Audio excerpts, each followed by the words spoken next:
Hoysala PU ಕಾಲೇಜಿನಲ್ಲಿ ಕಲಾ ಉತ್ಸವ ಹಾಗೂ ಸಾಧಕ ವಿದ್ಯಾರ್ಥಿಗಳಿಗೆ ಸನ್ಮಾನ ಸಮಾರಂಭ. ನಗರದ ಕೃಷ್ಣ ಬೈರೇಗೌಡ ಕಲೆಕ್ಷನ್ ಹಾಲ್ನಲ್ಲಿ ಕಾರ್ಯಕ್ರಮ ಆಯೋಜನೆ.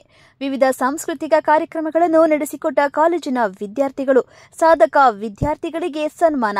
ಹೊಯ್ಸಳ ಕಾಲೇಜಿನಲ್ಲಿ ಶಿಕ್ಷಣ ಪಡೆದು ಉನ್ನತ ವ್ಯಾಸಂಗಕ್ಕೆ ಸೇರಿರುವ ವಿದ್ಯಾರ್ಥಿಗಳು ಸೇರಿದಂತೆ ದ್ವಿತೀಯ ಪಿಯುಸಿನಲ್ಲಿ ಅತಿ ಹೆಚ್ಚು ಅಂಕ ಪಡೆದ ವಿದ್ಯಾರ್ಥಿಗಳಿಗೆ ಸನ್ಮಾನ ಮಾಡಲಾಯಿತು. ಶಿಕ್ಷಣ ಕ್ಷೇತ್ರದಲ್ಲಿ ಉತ್ತಮ ಸಾಧನೆಯನ್ನು ಮಾಡಬೇಕಿದ್ದರೆ ಶಿಕ್ಷಕರ ಪಾತ್ರ ಅತಿ ದೊಡ್ಡ. ಇಲ್ಲಿಯ ಶಿಕ್ಷಕರು ನನಗೆ ಕಂಡು ಬಂದಂತೆ ಸಂಬಳ ತೆಗೆದುಕೊಂಡು ಮಾಡುವ ಯಾವುದೇ ಕೆಲಸ ಅದು ಸಮಾಜ ಸೇವೆ ಅಲ್ಲ, ಅದು ನಮ್ಮ ಕರ್ತವ್ಯದ ದೃಷ್ಟಿಯಿಂದ ಅವರು ಕೆಲಸ ಮಾಡ್ತಾ ಇದ್ದಾರೆ. ಒಬ್ಬ ವಿದ್ಯಾರ್ಥಿ ಫೈಲ್ ಆದರೆ ಒಬ್ಬ ಶಿಕ್ಷಕ ಫೈಲ್ ಆದಂತೆ, whenever student files teacher has filed ಎಂಬ ಬದ್ಧತೆಯಿಂದ ಕೆಲಸ ಮಾಡುವ ಶಿಕ್ಷಕ ವರ್ಗ. ಆ ಕಾರಣದಿಂದಲೇ ಹಲವು ವಿದ್ಯಾರ್ಥಿಗಳಿಗೆ ವೈದ್ಯಕೀಯ ಹಾಗೂ ತುಂಬ ವಿದ್ಯಾರ್ಥಿಗಳಿಗೆ ಇಂಜಿನಿಯರಿಂಗ್ ಕಾಲೇಜುಗಳಲ್ಲಿ ಸೀಟುಗಳು ಲಭ್ಯವಾಗಿವೆ. ಪ್ರತಿ ವರ್ಷ ಕೂಡ ನಾವು ಕಲಾ ಉತ್ಸವ ಮತ್ತು ಪ್ರತಿಭಾ ಪುರಸ್ಕಾರ, ಪ್ರತಿ ವರ್ಷ ಏನು ಮೆಡಿಕಲ್ ಮತ್ತು ಇಂಜಿನಿಯರಿಂಗ್ ಹೋಗ್ತಾರೆ ಆ ಮಕ್ಕಳಿಗೆ ನಾವು ಸನ್ಮಾನ ಕಾರ್ಯಕ್ರಮನ ಹಮ್ಮಿಕೊಳ್ತಿದ್ವಿ.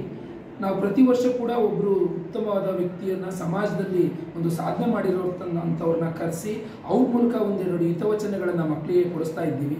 ಮುಂದೆ ಅವರು ಈ ಒಂದು ಸಮಾಜಕ್ಕೆ ಕೊಡುಗೆ ಕೊಡೋ ಥರ ಆಗಲಿ ಅಂತ ಹೇಳ್ಬಿಟ್ಟು. ನಿಮಗೆ ಗೊತ್ತಿದೆ, ಪ್ರತಿ ವರ್ಷ ಕೂಡ ನಮ್ಮ ಕಾಲೇಜಿಂದ ವೈದ್ಯಕೀಯ ಶಿಕ್ಷಣಕ್ಕೆ ಹೋಗ್ತಕ್ಕಂಥ ವಿದ್ಯಾರ್ಥಿಗಳ ಸಂಖ್ಯೆ ಜಾಸ್ತಿ ಆಗ್ತಾ ಇದೆ. ಈ ಮುಂದಿನ ವರ್ಷವೂ ಕೂಡ ಇದಕ್ಕಿಂತ ಜಾಸ್ತಿ ವಿದ್ಯಾರ್ಥಿಗಳನ್ನ ವೈದ್ಯಕೀಯ ಶಿಕ್ಷಣ ಮತ್ತು ಇಂಜಿನಿಯರಿಂಗ್ಗೆ ಕಳಿಸಿ ನಾವು ಈ ನೆಲಮಂಗಲಕ್ಕೆ ಕೀರ್ತಿ ತರ್ತೀವಿ. ಈ ವಿಷಯದಲ್ಲಿ ನಿಜವಾಗ್ಲೂ ಕೂಡ ನೆಲಮಂಗಲದ ಜನರ ಸಹಕಾರ, ಮಾಧ್ಯಮದವರ ಸಹಕಾರ, ಆಡಳಿತ ಮಂಡಳಿಯ ಸಹಕಾರ, ಎಲ್ಲದಕ್ಕಿಂತ ಹೆಚ್ಚಿನದಾಗಿ ನಮ್ಮ ಶಿಕ್ಷಕರ ಸಹಕಾರ ಇದೆ. ನಾನು ಅವರೆಲ್ಲರಿಗೂ ಕೂಡ ಈ ಸಂದರ್ಭದಲ್ಲಿ ಚಿರಋಣಿಯಾಗಿರ್ತೀನಿ ಅಂತ ಹೇಳಕ್ಕೆ ಇಷ್ಟಪಡ್ತೀನಿ. ಇಷ್ಟು ಹೇಳಿ ನನ್ನ ಮಾತು.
various